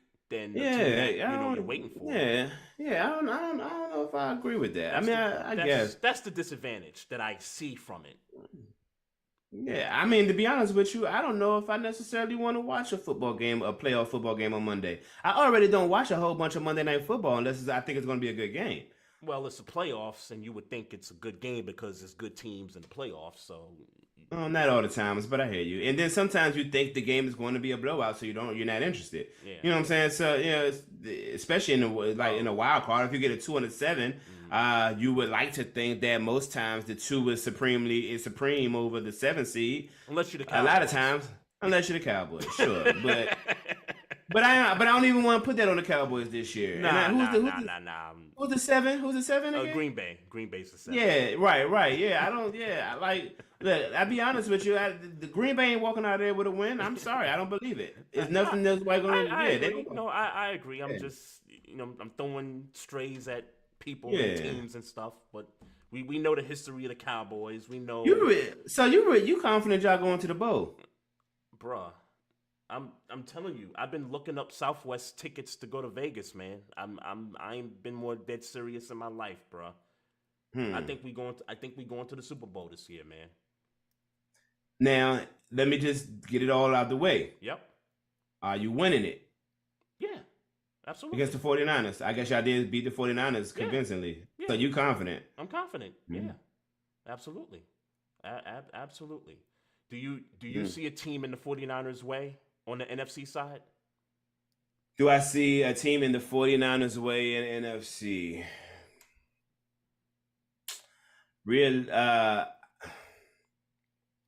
I mean, if I gotta base it on the regular season, no, no, no. And who's hot? And who's hot? Like, I guess Like the Rams. really, The Rams is hot. the Rams are hot. Yeah, the Rams are hot. And that's a division rival right there. Right, right. You gotta say the Cowboys lost to who they just lose to. Well, they lost back to back Buffalo, Miami, but that was before Right they beat Detroit. before they the beat Detroit the and Rams. beat the right. So they're on it, but I wouldn't call them hot. Yeah, I wouldn't call them hot. They're not hot. The Rams are hot right now. The Rams are hot. Yeah, the Rams. If there's a hot team in the NFC, it's the Rams right now. Yeah. No, I can't see nobody beating the 49. I mean, I guess if the Eagles got their shit together, whatever's going on, but AJ Brown is out, so I take that back. Is that confirmed? I thought he was out for the rest of the year. That's not confirmed? Nope. He's definitely hurt, but he's definitely hurt. No. He's hurt. He's definitely hurt. I think he's playing because it's the playoffs, and they what was the injury? Was it a hammy or something to do with it was a leg injury. I don't know if it was hammy. I better say because they made that seem way worse than what it was if they just talking about a hamstring. Respectfully, I get the hamstring is important, but I know you can nurse that back. Right. Okay. Well then if Philly gets their shit together, then I will. The only people that stand in their way, in my personal opinion, is Philadelphia. But they got some shit to get together. And it's asking a lot of Philly. I mean. For like the past Jalen month. Hurts' finger broken, like his finger look all crazy. But defensively too, man. Like for sure. Them, like the team itself, man. And I mentioned it last week. I didn't want to go into a conversation about it, but I'm conversating with Eagles fans on the timeline, and there's Eagles fans firing Nick Sirianni. Yeah, like I'm like, yo, this is a serious conversation right now. Like y'all ready to just dump him like after he took y'all to the Super Bowl last year? Like that's wild to me, man. Yeah. That's wild. Yeah, I think what happens, or I think the NFL script is reading that the Ravens and 49ers go to the Super Bowl, the Ravens win. And then Rod Wave. I was about to call him Rod Wave. My man Rod. Shout out to Rod and Wise. Yeah, and Gina. Shout out Gina too. And Gina. Shout out to the whole crew. Yep. But I think his dreams of the firing of Kyle Shanahan and I don't know if he's on the, I don't know if he wants Kirk Cousins or he just thinks Shanahan wants Kirk Cousins. But I don't know what happens with Brock Purdy. I mean, I would suggest nothing, but if you fire the coach, I feel like the shit that makes Brock Purdy good is out the door with him. To change the quarterback. Yeah. It does open that up a little bit. Yeah. But that's just how the NFL script may read. But to answer your initial question, no, it's not nobody really in the way, unless the Eagles get their shit together. Okay. And who the Eagles play week 1? Buccaneers. And they'll get it. They should get out of they should beat the Buccaneers, no problem. And it's in Tampa, right? It's in Tampa. They should beat them, no problem. Yeah. Hey, the Philly fans, they should talk to you, bro, because they are in shambles right now. Like they really, like, people are giving the Bucs a really good chance to win. And when you think about it, Tampa Bay, one of their strengths on defense is they stop the run as good as anybody in the league. My trepidation with Tampa Bay is you only scored 9 points against the worst team in the league in a game that you needed to win the division. And then the week before, when you had a chance to glock it up, you wet the bed at home against the Saints. So I don't believe that's my trepidation with Tampa Bay. Yeah, I don't believe the Buccaneers. Like, let's be clear, I don't believe. Yeah, I don't think they win. I think the Eagles handle business. Maybe it gets tough. Maybe they're gonna grind through some stuff, but I think eventually the Eagles will come out on top. I think by the second, if it's any jitters, then maybe some jitters will be in the first half. By the second half, they'll be rolling. Mm-hmm. So you think Yeah. you think it's convincing? You think like Yeah. they're gonna coast? They're gonna coast 14. to the W. Okay, 14 points. 14. Two touchdowns. 14. Okay. Okay. Okay. I could respect that. I'll say it's a 7-point win. Yeah. I think they win Yeah. by 7. But I was gonna start with the Texans and the Browns game. That's the first game on Saturday. How you feeling about that one? I want for D'Amico Ryans, for CJ Stroud, I want that story to continue for them. Yep. But if you're asking me who I would rather play as a team that is in the playoffs, I would much rather play Joe Flacco and the Browns. So with that being, well, I don't know how. I think we'll be. I think, and I'm on. Let's be clear about NFL this. This script? is by. No, this is Pittsburgh still a bias. I would rather see Joe Flacco than CJ Stroud. That's where I stand. I would rather my defense have to face the Browns You really than than the face. you. I'm just yeah. really Yeah, thinking ahead. yeah, look, I get that we got to get past Buffalo. I'm just You got to get past a couple Buffalo. teams. Well, I'm just saying in theory, well, I guess by seeding, yes, I get you. Right. I'm more that's so what I'm thinking, getting yeah, at. right. I don't even, to be honest with you, I haven't even processed, cause look, man, I'm happy we're here. Mm-hmm. I don't necessarily believe we deserve to be here. We lost to the Browns, the Patriots, and the Cardinals in a 3-game losing streak, and that's when I was done. Colts. We couldn't you score mean. more. No, Browns first, then it was the Cardinals, and then it was the Patriots, And then it was the Colts. after Right, that. but I'm talking about the 3-game streak. So I'm talking about the 3-game streak where we couldn't score more. You mentioned we 4 couldn't teams, so that's why you thought. No. I said 3-game. I said 3-game streak, 3-game losing streak. Or did I say 4? No, I but meant you, to say you 3. mentioned 4 teams. That's what threw me off. You said the Browns, the Cardinals, the Patriots, and then I said the Colts, and you was like, yeah, right. And then I was like, wait, that's 4 teams. No. So Oh no, I didn't hear you say the Colts because I wouldn't say yeah, right. Because the streak I'm talking about that made me feel like we didn't deserve to be in the playoffs is when we couldn't score more than 13 points to beat a good Browns defense. I get it, but we couldn't score more than 13 points. They only scored 13. Okay. So we couldn't. So I had an issue with that loss. Right. Obviously, us losing to the Cardinals and the Patriots at home, Right. I have a very big problem with two win teams. Yep. We couldn't beat them. Yep. I got a big problem with that. Those 3 wins are the 3 wins specifically that made me feel like we don't deserve to be in the playoffs. The Colts, I feel like we could have won that game even though it got away from us in the end. Okay. But that's not. But that I'm like, where are you going with this? right. I'm saying I'm not counting the Colts in my 3 and the reason why I don't feel like we deserve to be in the playoffs. Okay. It was those 3 losses that I'm referring to. Gotcha. So back to my point, I'm way more comfortable playing the Browns than I am playing the Texans. I remember that ass whipping, and it was an ass whipping. So you're picking Cleveland or what we doing? I'm picking. I said Texans first. I said I'm picking the Texans. Oh, okay. But for Okay, the got you. all right, yeah. Gotcha, I said the Texans gotcha, first, but gotcha. for Pittsburgh reasons, I wouldn't mind Cleveland winning. Gotcha. But yeah, D'Amico Ryans is going to win. Yeah. I think the Texans are going to win. However, here we go with the NFL script because the same way they're talking about Stafford going back to Detroit to play his old team, there's been conversations about Flacco coming to play the Ravens in Baltimore in the divisional round. So if the NFL script writers somehow make that happen, it wouldn't surprise me. But I think the Texans are going to win. That's with my heart and with my head. I think the Texans are going to win. So yeah, I'm with you. So what about that night game? Chiefs hosting the Dolphins in -1 degree weather.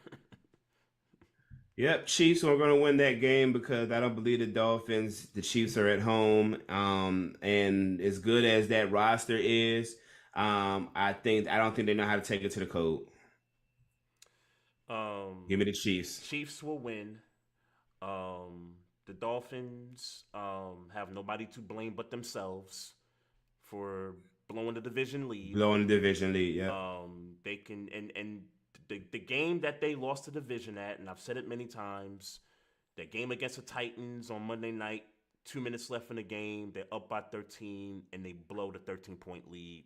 And for the narrative that we've had on them for the year, whereas they beat up on the bad teams, and against the good competition, they don't beat those kinds of teams.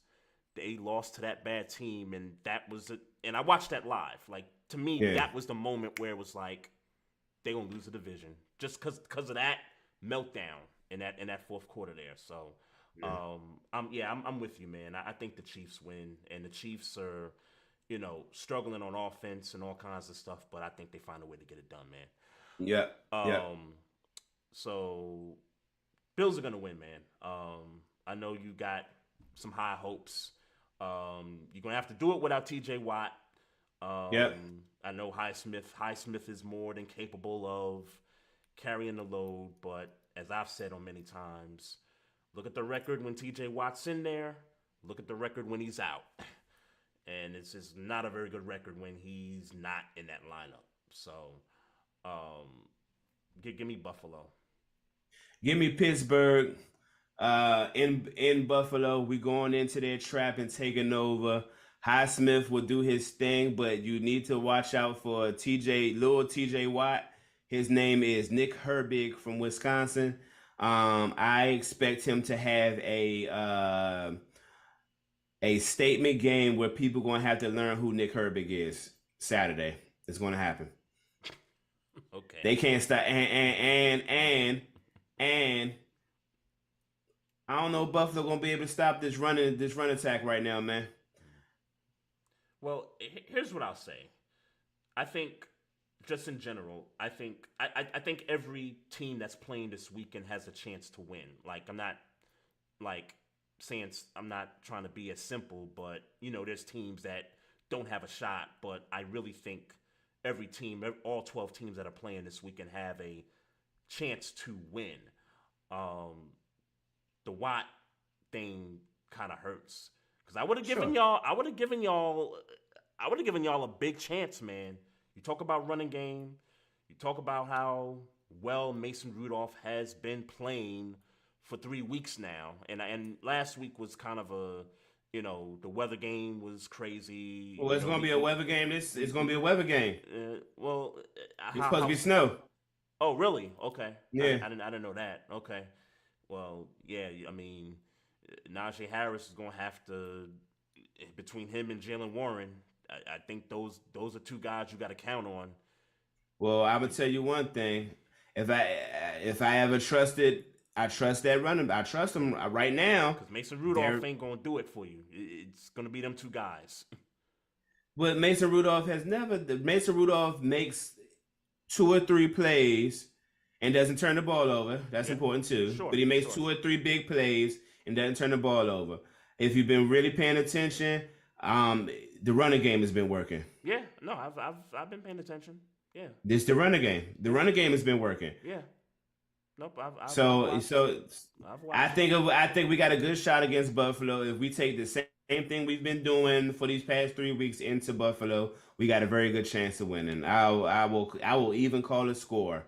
I will say 24-20 Pittsburgh. Okay, I respect that. I can respect that because at least you're saying. Recording in progress. Yep. My bad. Yeah, all good. Yeah, all good. That wasn't me doing anything. I think that. I assumed that was the what we talked about. Yep. So it's good that we almost at the end. We got 2 more games to pick. 3 more games to pick. But so what's the next game? Oh, Dallas and Green Bay. Dallas and Green Bay. No need for a whole bunch of that. Dallas is winning. Yep, I agree with you. I think Dallas is gonna win. What about Rams going to Detroit, taking the Lions? You know what? I stand right there, right on business. Standing on that. I got the Rams in the upset. Okay. I thought about this for like a few days now, and I'm like, you know what? Because I think all 3 teams. This might be the most interesting game. Yeah, I think it is. I think it is. But generally speaking, I think there's going to be two teams on the road that win this weekend. I think all the AFC home teams are winning. But I think my two road teams, the Rams, and if it's an upset, then yeah, they pull it off. I don't know who's favored, but I think the Rams win too. Sorry, C-Hen. y'all had a great year. Y'all had a good year, man.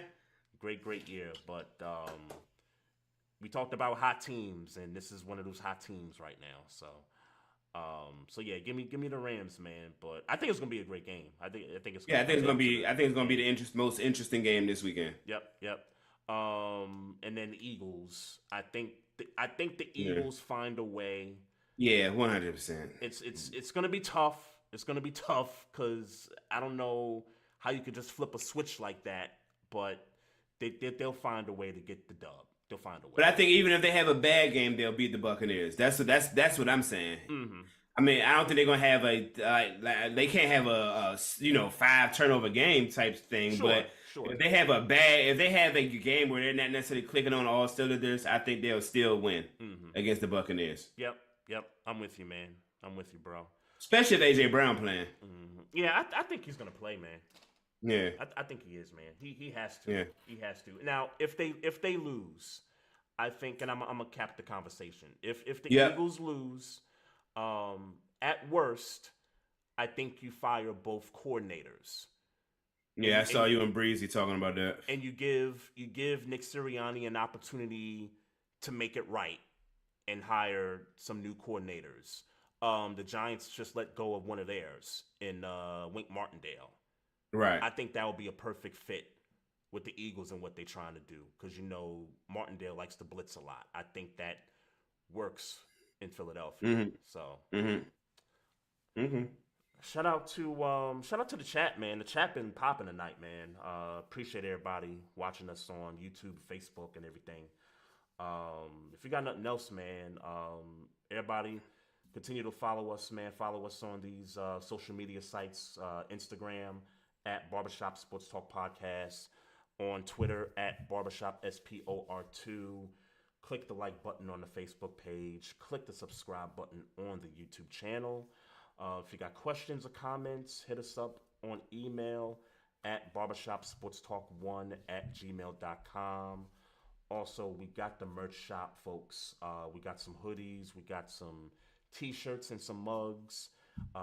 If you're watching this episode, in the description, click the link below. Check it out. We got some good stuff on there, folks. Bruh, can't wait for these games, man. And yes, sir. Definitely looking forward to it. For the folks out there, love, peace, happiness to everybody out there. And as always, folks, mind your damn business. Drink some water. Oh yeah, we got him. Trey, Frazier, and Maestro Styles, we Recording got one. stopped. Right back like we left some. We don't duck smoke, we want all of it. So line them up, Trey sharp with the blade, we sizing it up. I'm quick to catch the fade, Styles making the cut. Cause we coming out clean every time that we showing